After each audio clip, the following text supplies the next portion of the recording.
What's that about? Do you play very, very small instrument? No, I play a very small quality. Oh. But no, nanoscience is a discovery and an improvisation of the next generation of what science can be and discovery can be, and music, and especially what I do with improvisation, has some similar qualities. Well, let me dive into the core question here. Each of you are dealing with technology. Each of you are seeing the impact from different perspectives. You literally from different perspectives. People have looked out in the VR display out there. If you haven't done that, you should, because it's really going to have a profound, profound effect that I think we're only just scratching the surface of. But let me start with you. Okay. How do you think, or talk about one or two of the biggest changes that you think technology is going to produce in culture as we know it? Well, I can only answer that really from my perspective as a game designer. And games and play are one of the most fundamental human acts and part of the oldest arts that humans practice together. I liked what Madeleine Albright was saying about the social contract, because at the heart of games is the practice and rehearsal for social contracts. So what technology brings to this ancient art of playing together is the ability for us to play with a much broader, more global perspective, and with people from across the world. Now, that's not to say that we're doing it well right now. Right now, we're actually, it's kind of a free-for-all in the spaces we play on online. But we can do it much better, and we can use technology to, I think, enhance our ability to rehearse these social contracts that can make our world a better place. But there's also another consequence of games, which is that you're pioneering new futures of art and culture. Interactive futures, immersive futures, future where the audience has much more control of the outcome of the story than we've ever seen before. And to me, it seems like this is one of those watersheds, akin to the watershed of radio and television, where some art forms got left behind a little bit. Others adapted and took advantage of that. Do you think that's an overstatement? No, I don't think it's an overstatement. And I think, but I do think there are things we can look back in history and see that play itself actually has roots in things like theater and music. And what we're seeing in the ability to bring play into the digital age is that we are building this ability for people to play together in much more sophisticated ways and a much larger scale than we've ever seen before. But the players are the artists as well as the designers in this case, and that to me is the most beautiful thing about it. Okay, so Horacio, you've produced concerts, you've been involved in traditional music. I think you were involved with the Three Tenors at one point and so on. You hear this, you see this. Do you see it as a game changer? Do you see it as changing the nature of what you've done and the relationship between artists and audience? What I think is most important in everything is the possibility of extending the opportunities to experience the art for many people. We have worked with students, with young people, which I think is the most important thing, but not only focus on the technology, but using the technology to develop the experience of the audiences.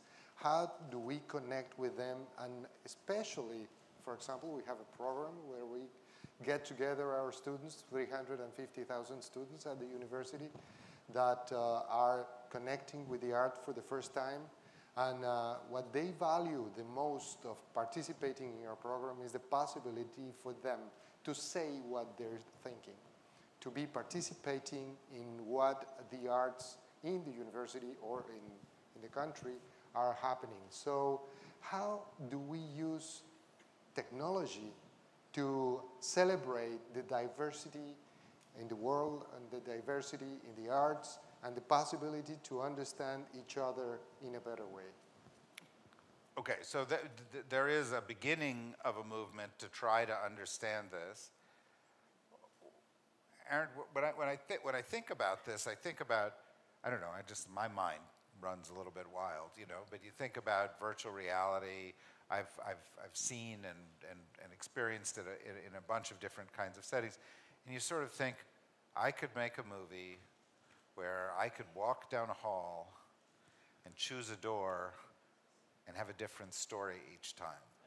And then I think, well, somebody could compose a piece of music, and I could make a choice, and the piece of music could take me a different place each time.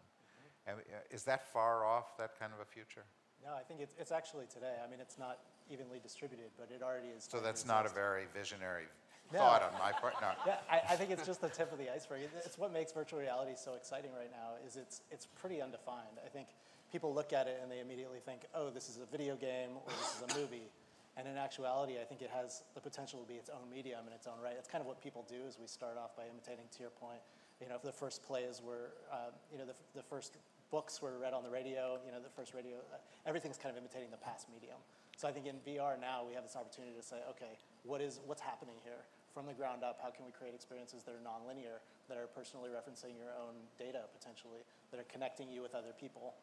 And at the core of it, really what you have is a sense of presence, which is super powerful. So. Well, and I think that's the key, because you say things like data, nonlinear, and a bunch of the people here are going, okay, I'm out of this conversation, Sure. and I'm not, leave that to some geek, and when, I'll get to it later when you've figured out all this stuff. Yeah. But I, for example, I remember a virtual reality piece, I think it was called Clouds over Sidra.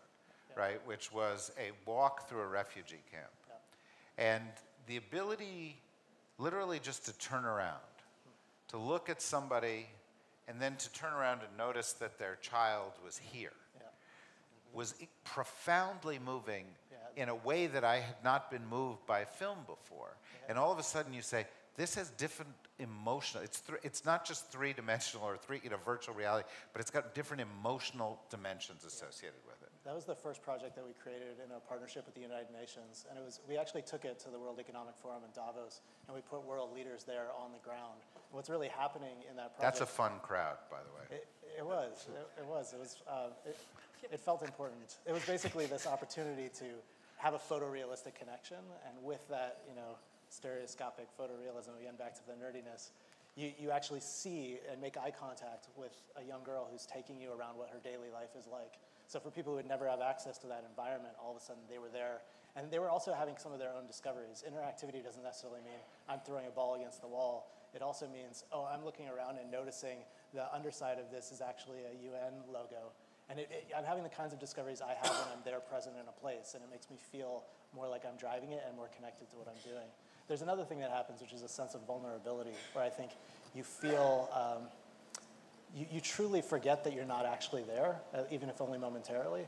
And with that, it's the seed of empathy. It doesn't necessarily force empathy, but because you have that vulnerability and it feels like you're really making eye contact with somebody, you entertain it as reality more deeply. It's something that's difficult to talk about, but something you feel immediately. I feel sort of like if I walk over here between you guys, and I sort of try to understand what's driving gaming and what the new technologies are and the idea of interactivity. And I think about VR and immersiveness and being surrounded by that. I'm going to get the vibe of what the future of a lot of...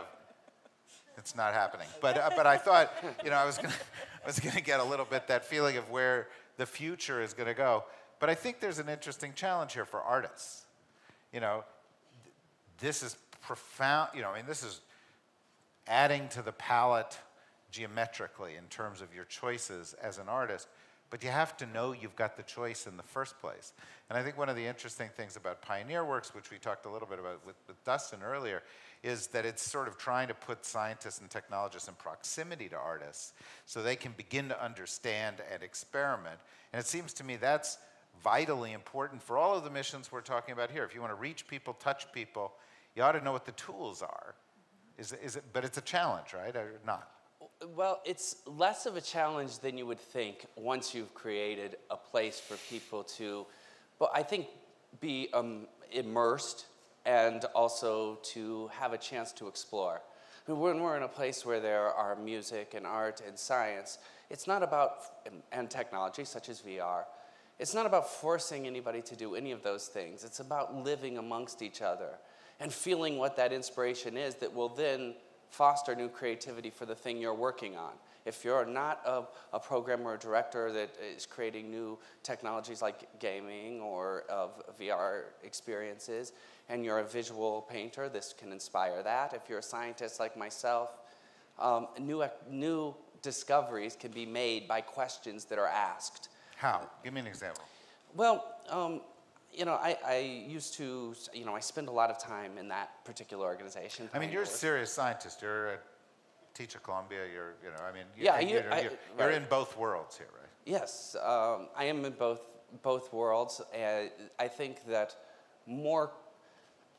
though that it's really important not to put myself in the box of being a nanoscientist.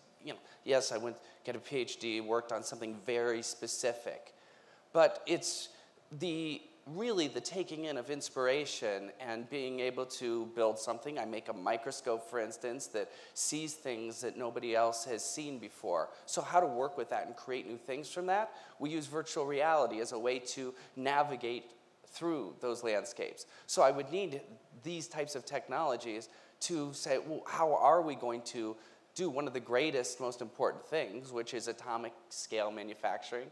A little bit nerdy in this case, also, but the idea that I see a lot of people going, atomic scale. To be able to build without waste, with better properties, these are sort of utopian fantasies that are enabled by either virtual reality or visual artists or the best musicians in the world. And it's kind of not forced at all. It's just making sure you're all in the room together. You're communicating, you're watching. And it's also possible to imagine atomic scale art too, right? You make tiny devices. You can go and see new worlds. Yeah, I mean that's something brand new that we'll see too. If you can actually manufacture something on the molecular level, you can create art on that level too. Very tiny art, which for some of us may be the only kind we can afford. I have here my tiny art collection in a lint ball in my pocket. In any event, I'm looking at this panel and it's a little different from the other panels. We don't have the diversity of regions and stuff. And I think we could. I feel like we've let down a little bit. I know there are people here in the UAE working on this. There are people in India. I've seen people in China and so forth. But in a place like, and you're in Mexico, in one of the biggest universities in Mexico. Is this where the action is? Is this where the action is among young students coming up, even in the arts and in culture, saying, this is where the cutting edge is, I need to explore that? Or is that still a little ways off? Of course, we are, to attract new audiences and to have these young people coming to the arts, we need to give them a reason to come, to be closer. Technology is an opportunity because they are so in touch, so connected with the technology that they are interested in doing that. For example, we do some concerts that normally are for, in presence, 10,000 people, but we have external audiences that we are transmitting the concert in several, using virtual reality, using connection through the web or something, that we go to 150,000 people in the audience. Most of them are young.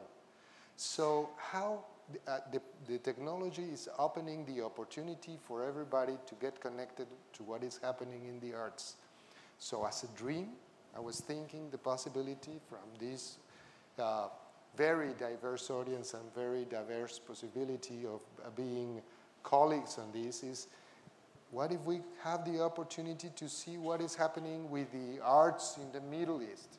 What is the production and the concerts and music and dance and theater? And even if we are in Mexico, we're going to be able to know what is happening here and to get connected and to give opinions and to share what we're doing there and probably to collaborate with each other. Well, artists with artists. Well, that to me is incredibly powerful and right at the core of what we're talking about. And when I think of it, I think of gaming. I think of the fact that right now there's lots of people in the world, very young, older people in the world, playing games with each other. Exactly. As a matter of course. And how far is that from artists imagining together? I'm not just talking about IBM, computer scientists passing on software from one office to another around the world, but real collaboration where you really get a sense. That's here, right? I mean, that's... Well, learning to play together is sort of the foundations of artistic practice, right? So collaborating in an artistic practice is really not that far from playing a creative game together. So I think, there's this sense, you're talking about scale, you're talking about taking a performance and scaling it out, and then we could say, what about scaling the process of play, of creation, of virtual environments to a much broader set of collaborators, right? No, that's a good idea. Now, you won't have to pay me for this. Yeah. But the idea of creating collaborative platforms for artists in different mediums, visual artists, musical artists, and others, where they can interact in that way and use the principles of gaming and the principles of creative development together, strikes me as a very powerful tool. And we see already the beginnings of things like this. Many people probably are familiar with Minecraft, for example, which is mostly for children, but this is a creative platform that exploded, and all over the world, children are working and building their own worlds in this game platform, really, that is a creative platform.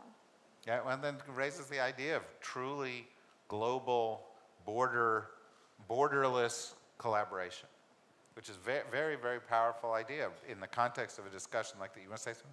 Yeah, we've done this experience where we were working with a dance company in Mexico and a dance company in Sao Paulo, and the choreographers and the dancers were working together through virtual reality.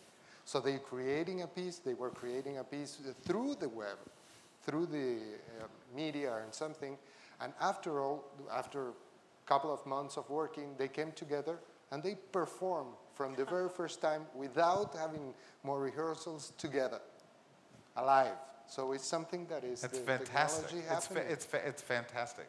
I think it goes beyond even just borders, and you can actually embody different identities and potentially even different creatures. The latest project we worked on, you actually can become, you start See, it's getting a little geeky now, right? It is, but I mean, this idea of changing who you are and becoming something else in a shared experience, I think is really powerful. It's one of the futures of entertainment, I think. Okay, so again, this is a short panel. We're discussing just, the entire future of culture in 25 minutes. But in a minute, I'd like to go and get a couple questions from the audience. But first, I would be remiss if I didn't go around very quickly and ask the big question that's on everybody's mind here, which is, what's geeking you out at the moment? Like what is the thing that's just beyond the horizon that makes you think, oh boy, I really want to get my hands on that, I can't wait? You're asking me first? No, I was asking you first. Sure. Yeah, I can start. I have a very long list, so everything from artificial intelligence and integrating neural networks into what we're doing, as well as augmented reality. So virtual reality being fully immersed in an environment, augmented reality being changing the environment around you and adding markers and context-aware indicators, things that basically can give you information about the real world in real time.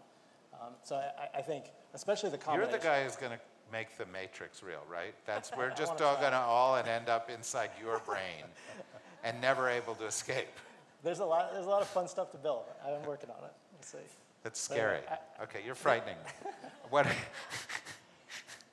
I would say my geeking is not actually technology-based.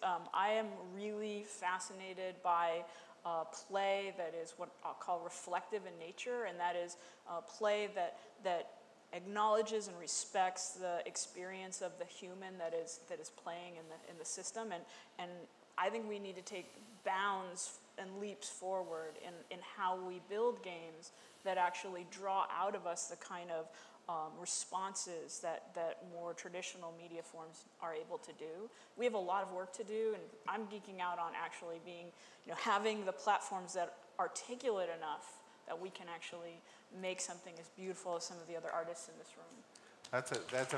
It's a beautiful idea. It also suggests it's kind of a more culturally, personally sensitive experience. That when you go and play a game, it's not imposing one person's cultural view of the world. Exactly. More open-ended, like I say, respectful of the experience of the player. That's also very profound, very, very different way of looking at art. Horacio, what's geeking you out? The most important thing for us now is Mexico, as you know, is a very multicultural nation. So multiculturalism is something very important for us. What if we use technology to create pieces of art together and understand the meaning of that piece for different cultures or for different perspectives and from different people? I think if we work in several ways, the ways of understanding human life is going to be better using technology. Yeah, I think that things that we've talked about, artificial intelligence, virtual reality, perhaps more efficient photovoltaics, it's not about the technology, it's about being a tool to let us be human again. To let us do these things that we really value, which is exploration, whether it's exploring the universe, exploring who we are internally. And what this does is allow us to have the next question. And if we have the next question, we'll be asking it together, and we'll be creating a type of new optimistic exploration of science in the future.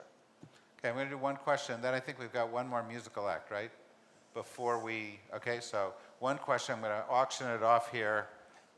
You have 2 hands up? Yes. I'm going to do 2 questions.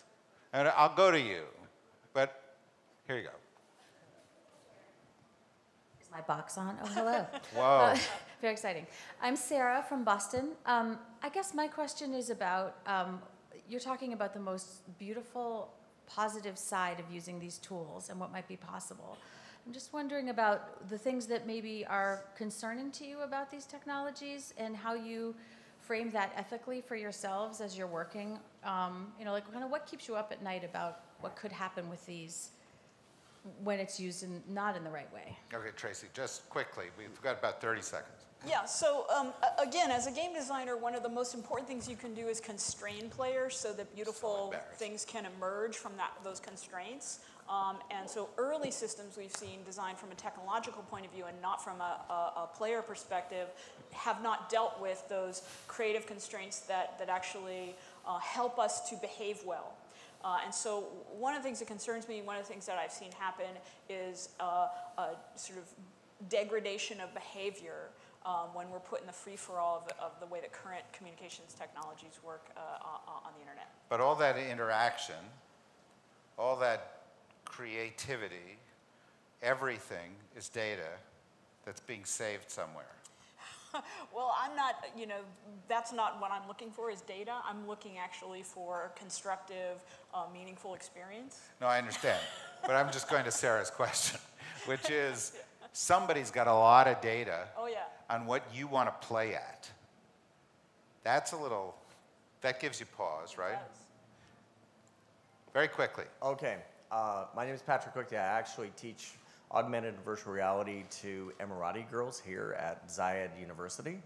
And a question, context, and I'll reiterate it, is that how do we demystify this? We use words like nerd. We use words like geek. I did my first virtual reality performance in 1998. I have a virtual reality group called Second Front. We've done over 50 performances around the world in Second Life and other virtual spaces. And the thing is that I sit down with young Emirati women, the future of this country, who have never done programming, who have, you know, they have some skills like 3D modeling, etc. But within 10 weeks, they're doing AR, VR, beautiful aesthetic creations, that sort of thing. Is that, do I call them geeks? I said, you know what? They are amazing artists who are using these tools to articulate themselves in new ways that are just blowing their minds. And the thing is, how do we demystify these things so that people don't think that they're necessarily hard or they're mystical, that they're really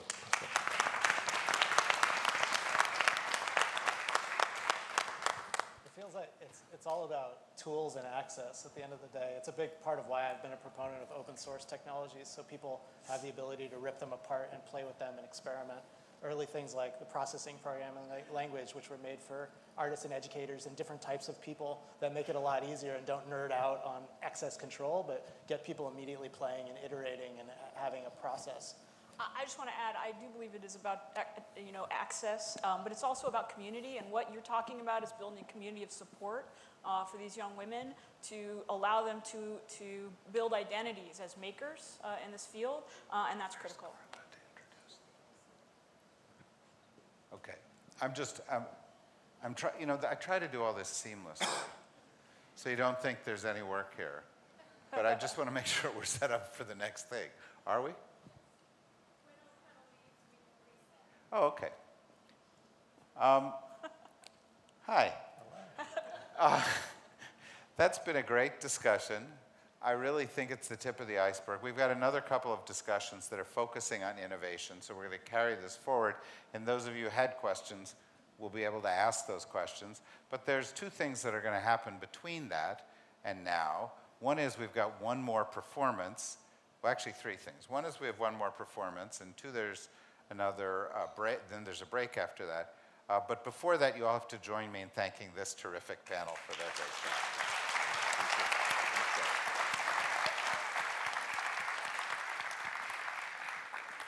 Maybe as they do this, you had a question? Yeah, but it's directed to Tracy. It's specifically directed to Tracy?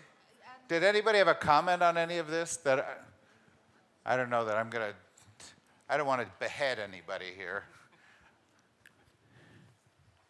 Hi, I'm Amy, and I live in San Francisco, sort of the geek capital of the United States, and I run Global Girl Media, where I train young women in digital media around the world.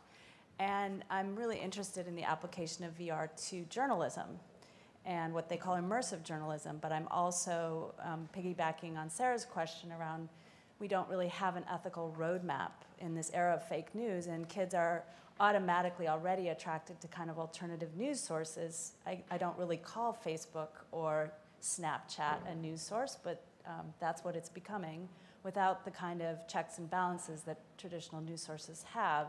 So the question I wanted for the panel for us to think about is, these new technologies and how are they influencing our children and how they interact with the world? I think that's extremely important, obviously. And we'll bring that up in the next, we have an Innovators Roundtable. I think ethics and the culture of innovation are important. But now we've got a great performance, and here to introduce it, Carla. Hi, everybody. I'm very excited to introduce the next performance because, again, in the spirit of collaboration, this is something that has come together here at the Culture Summit. We have the pleasure of hosting Emmeline Michel, an internationally acclaimed singer for which she uses pop, jazz, blues, and traditional Haitian rhythms and fuses them into deeply moving, joyful music, which she delivers with charismatic live performance.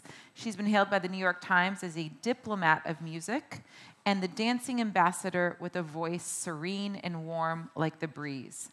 She actually runs her own production company,